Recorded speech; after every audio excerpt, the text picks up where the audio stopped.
Привет, дорогие друзья!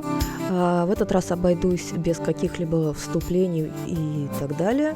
Моя любимейшая Прага – лучший город в мире. А лучший, потому что провела я в нем свое самое-самое раннее детство. И даже начинала говорить на чешском. Но сейчас уже, конечно, ничего не помню.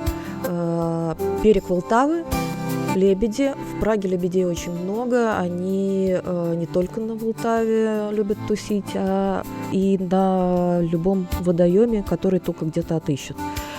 И красивые, прекрасные, но иногда даже агрессивны, когда выращивают своих птенцов, могут шипеть, пытаться ущипнуть, всячески угрожающе так себя вести, охраняют птенцов.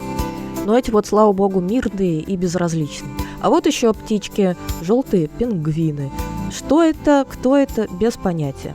Вдалеке видим Карлов мост, по которому сейчас и пойдем в сторону Староместской площади.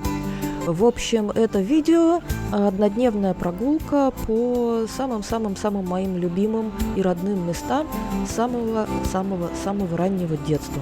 Точнее сказать, прям даже с пеленок. Виды, Волтава, Староместская площадь. И плевать, что пасмурно, Прага хороша в любом виде. Вот, приближаемся к Староместской площади. И сейчас вы узнаете мой небольшой секрет, почему я питаю слабость и любовь к черепам и скелетам. И ко всякой вот такой готичной радости. С готикой-то и так все понятно. Прага ей пропитана, вот, а у скелета есть отдельная история. Собственно, Староместская площадь. Вдалеке виден памятник Яну Гусу. И когда я была маленькая, вокруг этого памятника были кусты, по которым мы, маленькие дети, очень любили лазить, как в лабиринте. И вот Староместская ратуша.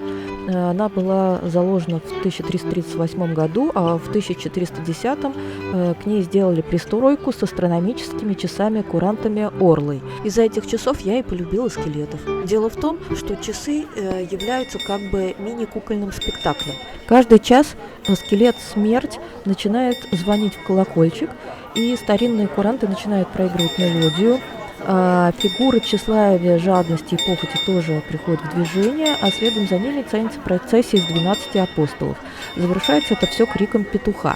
Ну и вот в детстве я приходила как в кукольный театр смотреть, когда скелетик позвонит в колокольчик. Ну как можно после этого не влюбиться в скелетов, а? Ну а здесь мы уже обратно перешли через Волтаву и находимся в великолепном Вальштейнском саду. Сад создан в стиле раннего французского барокко и разделен на несколько частей. Сейчас приближаемся к квадратному пруду с золотыми рыбками. В середине пруда статуя Геракла, борющегося с кентавром. Вдоль сада также расположена аллея скульптур работы Адриана де Вирса, придворного скульптора императора Рудольфа II. Правда, сейчас в саду находится копия этих скульптур. Оригиналы были вывезены шведскими войсками во время 30-летней войны. Ну а золотые рыбки тут, как видите, вовсе не маленькие рыбешечки, а прям огромные, здоровые, откормленные лошади или кабаны. Сожрут и не заметят.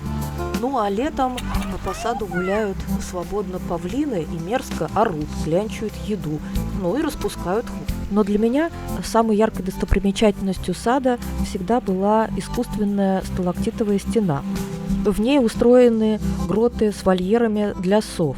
Но я коза и их не сняла. А еще только сейчас узнала, что среди сталактитов можно разглядеть скрытые изображения лиц людей и животных. Короче, снова придется ехать и разглядывать стену. А ее вообще сделали следующим образом. Брался кусок черепицы, на него наносился гипс, который закрашивался пеплом. И потом это все собиралось в одну систему. А тут я уже покинула Вальштейнский сад и поднялась наверх на Градчаны. Отсюда сверху от стен Пражского града открывается фантастический панорамный вид на красные крыши Праги. Также мне очень снова хотелось попасть в собор Святого Виты с его грандиозными фантастическими витражами, но, к сожалению, был закрыт, было уже поздно. Поэтому я продолжила маршрут по своему любимому пути, дойдя до Страговского монастыря, поднявшись на Петршинский холм. И сейчас будет пробежечка вдоль всего холма.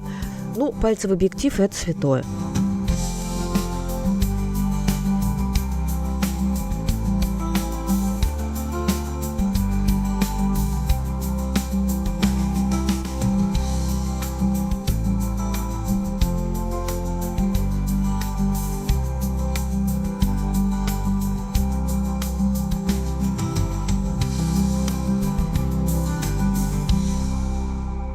А это тоже любимое развлечение детства. На чешском «Historický колоточ».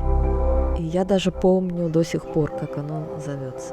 Правда, это более новодельное, а я любила совсем старую, помимо лошадей, с какими-то клоунами на карачках, слонами, петухами и прочими. Вот он вид на собор Святого Вита, потому что Петрушевский холм и другие холмы, горы там идут сильно-сильно по дуге.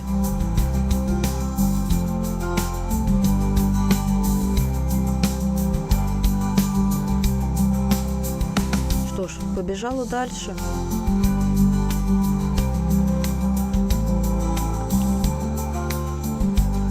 Здесь уже скоро маршрут будет заканчиваться, и буду потихоньку спускаться вниз к городу.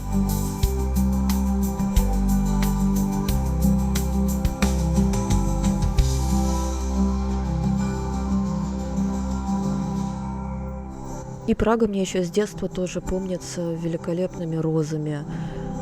В частных садах, просто в городских парках, везде. И вот снова эти розы.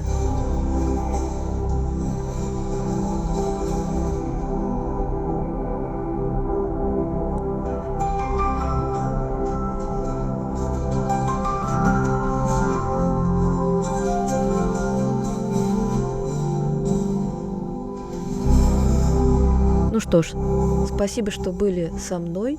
Надеюсь, вам понравилось. До встречи. Пока-пока.